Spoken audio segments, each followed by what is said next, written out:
अस्सलामु अलैकुम रहमतुल्लाहि व बरकातुहू। नाज़रीन, उम्मीद करता हूँ आप लोग खैरियत से होंगे। आज की वीडियो में आप देखेंगे एक इंडियन आदमी पंडित अनिरुद्धाचार्य से कुछ सवालात करता है।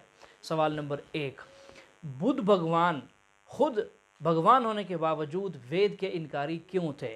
सवाल नंबर 2, और बुद्ध भगवान चोर क्यों थे? तो नाज़रीन, बड़ा एक अजीब इनका सवाल जवाब का सेशन है और मज़े की बात यह है कि इनके मज़हब के अंदर सारा गड़बड़ ही गड़बड़ है।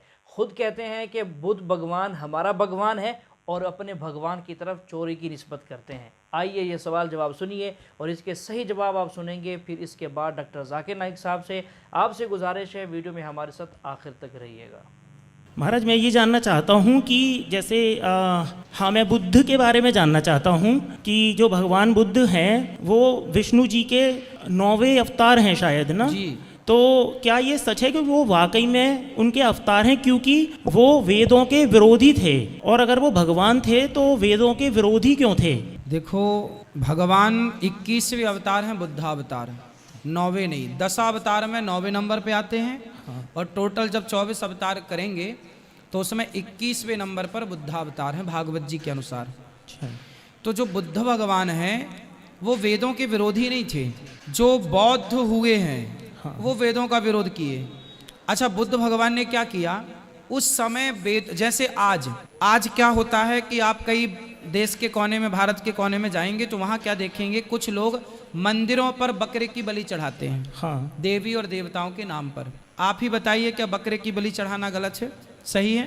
गलत है। गलत है। ऐसे इसी अज्ञानवश अब जो मंदिर में बकरे की बलि चढ़ाना, ये सब गलत है। उसी तरह पहले यज्ञ जब होता था ना तो सैकड़ों बलि चढ़ा देते थे, भैंसे की, बकरे की और ना जाने क्या।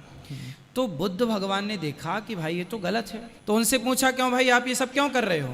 उन्होंने कहा, भाई हमारे वेद में लिखा है। तो बुद्ध भगवान ने कहा, वैसे बुद्ध भगवान मैं जानता हूं कि वेद में ऐसा कहीं नहीं लिखा। तो भगवान ने बोल दिया कि यदि तुम्हारे वेद में ऐसा लिखा है हत्या करना, तो मैं नहीं मानता तुम्हारे वेद। ये बात इसलिए कही गई ताकि वो लोग उस गलत काम से बचें। फिर बाद में उनके अनुयायियों ने मान लिया कि अरे हमारे गुरुजी तो वेदों को नहीं मानते, चलो अपन भी नहीं मानते। तो बाद में वो परंपरा बन गई। बुद्ध भगवान वेदों को नहीं मानते थे ऐसा नहीं है, वो वेदों को मानते थे, पर समाज। अब जैसे आप किसी मंदिर में जाएं और वहां बकरे की बलि चढ़े तो आप क्या कहेंगे? भाई ऐसे देवता को मैं नहीं मानता। तो आप तो ये बात इसलिए कहेंगे ना ताकि ये हत्या बंद हो जाए। और महाराज, एक इसमें बुद्ध जी के बारे में, जैसे हमारे श्रीमद् वाल्मीकि रामायण में ये लिखा गया है कि जो बुद्ध हैं वो चोर हैं। ना, वो देखो, फिर बहुत नाम होते हैं। अब राम नाम के आपको लाखों लोग मिल जाएंगे भारत में। इनका भी नाम राम है, इनका भी नाम राम है। तो अब राम तो भगवान राम है, फिर उसके बाद बहुत राम हुए। उनमें बिल्कुल ऐसे लिखा है, तथागत बुद्ध जो हैं वेद विरोधी, तो वो चोर हैं, इस तरह से। ऐसा नहीं। तो फिर मुझे लगा कि एक तरफ हमारा धर्म कहता है कि वो अवतार हैं। भगवान श्री कृष्ण को भी चोर कहते हैं, चित्त चोर नाम है। उनके चोर होने से तो किसी को ऑब्जेक्शन नहीं है। तो भगवान तो चोर है ही, पर वो चित्त की चोरी करते हैं। भगवान भक्त के मन को चुराते हैं। मेरा सवाल ये है कि भगवान बुद्ध ने सब में अहम बात ये कही है कि आपको भगवान की या स्वर्ग, नरक, जन्नत जो भी है उस चीज़ की चिंता करने की ज़रूरत नहीं है। आपके हाथ में आपका जीवन है, वो जीवन आप कैसा उच्चतम महानतम बनाएंगे, इसी बात पे आप जोर दे दो। उच्चतम और महानतम जीवन कैसा होता है, एक उन्होंने उदाहरण दिया है कि आप खाना भी खाएंगे तो पके हुए फल का भोजन करो। जो फल झाड़ ने छोड़ दिया है तो आपके ऊपर कोई जंजीरें नहीं आएंगी। जो फल जो है वो झाड़ कभी वापस नहीं लेता, उन्होंने तो छोड़ दिया है, वही फल का भोजन करो। यहाँ तक भगवान बुद्ध ने कहा है कि आपको इस चीज़ की चिंता क्या है कि आप मरने के बाद स्वर्ग में जाएंगे, नरक में जाएंगे, भगवान के पास जाएंगे, भगवान यहाँ आएंगे, इसकी कोई चिंता ही नहीं है आपको। आपको आपका जीवन उच्चतम महानतम बनाने की यही चिंता होनी चाहिए। तो आप इस पे गौर करो। भाई साहब ने सवाल किया है कि भगवान बुद्ध ने ये कहा है, भगवान बुद्ध ने ये कहा है। भाई साहब, कोई भी बुद्ध की किताब में मैंने भगवान बुद्ध का नाम ही नहीं सुना है। बुद्ध को जानता हूँ मैं, बुद्धा को जानता हूँ, भगवान बुद्धा को नहीं जानता हूँ। वो आप कहते, तो आप अगर गलत कहते तो मैं क्यों मानूं?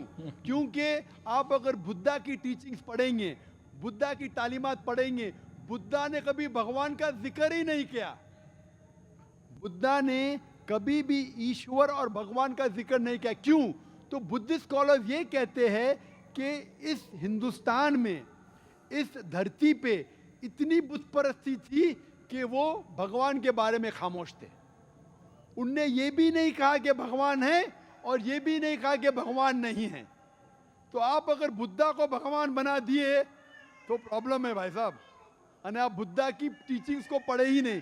जिस तरीके से बुद्धा ने भगवान के बारे में जिक्र नहीं किया और आपने बुद्धा को भगवान बना दिया, उसी तरीके से धर्म में, कई धर्मों में तब्दीली आई, चाहे वो ईसाई धर्म हो, बुद्ध धर्म हो, चाहे वो जुडाइज्म हो। जिस तरीके से आप कहने लगे, लोग ने अपने मन से कहने लगे और सही तालीमात को छोड़ दिया। तो भाई साहब, पहले भगवान के बारे में तहकीक करो और बुद्ध ने क्या तालीमात दी उसकी तहकीक करो। आपने बुद्ध को भगवान बना दिया, ये बिल्कुल गलत है। और आप देखते हैं कि दलित लोग और बुद्धिस्ट लोग बुद्धा का बुद्ध बनाया। बुद्धा ने कभी भी नहीं कहा कि मेरा बुद्ध बनाओ। बुद्धा ने कभी भी नहीं कहा। ये क्या हो रहा है? ये इन्फ्लुएंस ऑफ बाकी मजहब का इन्फ्लुएंस, बाकी धर्म का इन्फ्लुएंस आपके ऊपर है। तो बुद्धा की अगर टीचिंग्स पढ़ेंगे, बुद्धा ने कहा कि देयर आर 4 ग्रेट ट्रुथ्स, 4 हक बातें हैं। सबसे पहले, वक्त कम है, सिर्फ 2-3 मिनट है 10 बजने को। पहला हक है कि इस धरती पे there is lot of sorrows on this world. ये धरती पे कई चीज है जो अफसोस करने के लायक है, सॉरोज है, मुश्किलात है। नंबर 2, इस धरती पे डिजायर है, ख्वाहिश है। नंबर 3, ये धरती से सॉरोज को निकाला जा सकता है जब आप ख्वाहिशों को निकालते हैं। और नंबर 4, अगर ख्वाहिश को निकालना है तो 8 फोल्ड पाथ के ऊपर अमल करो। वक्त कम होने की वजह से पहले ट्रुथ को मैं मानता हूं, इस धरती पे सौरो है। दूसरे ट्रुथ को भी मानता हूं कि लोगों में ख्वाहिश है। तीसरा ट्रुथ है कि अगर आपको सौरो निकालना है तो ख्वाहिशों को निकालिए। चौथा है कि अगर आपको ख्वाहिश को निकालने का है तो 8 फोल्ड पाथ फॉलो करो ना। तीसरा और चौथा ट्रुथ कॉन्ट्रडिक्ट हो रहा है। तीसरे ट्रुथ में कहा गया है कि आप ख्वाहिशों को निकालो और चौथा ट्रुथ में कहा गया है कि 8 फोल्ड पाथ पे अमल करो। अगर आप ख्वाहिश को निकाल देंगे तो 8 फोल्ड पाथ पे अमल करने की ख्वाहिश रहेंगी नहीं। तो there is a fallacy of logic. वक्त कम होने की वजह से आप मेरी तकरीर सुन सकते मोहम्मद सल्लल्लाहु अलैहि वसल्लम वेरी स्क्रिप्चर्स, जिसमें बुद्धिज्म का जिक्र किया है। इसीलिए बुद्धा ने भगवान के बारे में जिक्र नहीं किया, क्योंकि उसे डर था कि लोग अब तक तैयार नहीं हुए मानने के लिए कि खुदा एक है। भाई साहब, अब सवाल है कि बौद्ध धर्म और इस्लाम धर्म में कितना फ़र्क है। ऊपर से देखे जाओ तो बहुत फ़र्क है, लेकिन तहकीक करेंगे तो कई यकसानियत है। बौद्ध धर्म में जो बुद्धा ने, गौतम बुद्धा ने जो 4 चीज़ें कही थी, उसने कहा था 4 great truths, that there is sorrow and misery in this world. इस दुनिया में सॉरो एंड मिजरी है। The cause of this sorrow and misery is desire. Sorrow and misery can be removed by removing desire. To remove desire, follow the 8-fold path. ये 4 great truths है कि दुनिया के अंदर मिजरी है। इस misery की वजह है डिजायर, इच्छा। अगर इच्छा को निकालेंगे तो मिजरी निकल जाएंगी। इच्छा को निकालने के लिए 8-fold पाथ फॉलो करो।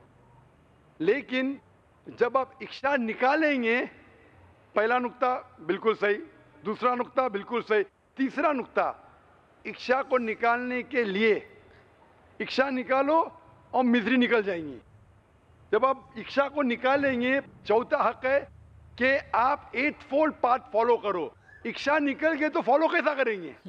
So logically the truth is tripping itself. लेकिन ये जो 8 हक है, कई सही है, लेकिन बुद्धा ने ये भी कहा था, आप पढ़ेंगे gospel of Buddha by Carus, page number 217 to 218। उसमें कहा है कि मैं एक अकेला बुद्धा नहीं हूं, मेरे बाद भी और बुद्धा आएंगे और आपको सही रास्ता दिखाएंगे। जैसा मेरे पास सैकड़ों मानने वाले हैं, इस बुद्धा के पास हजारों मानने वाले होंगे। जब उसके शागिर्द ने पूछा ये बुद्धा कौन है, तो उसने कहा ये बुद्धा है मैत्री। मैत्री का तर्जुमा करेंगे मर्सीफुल, रहमत।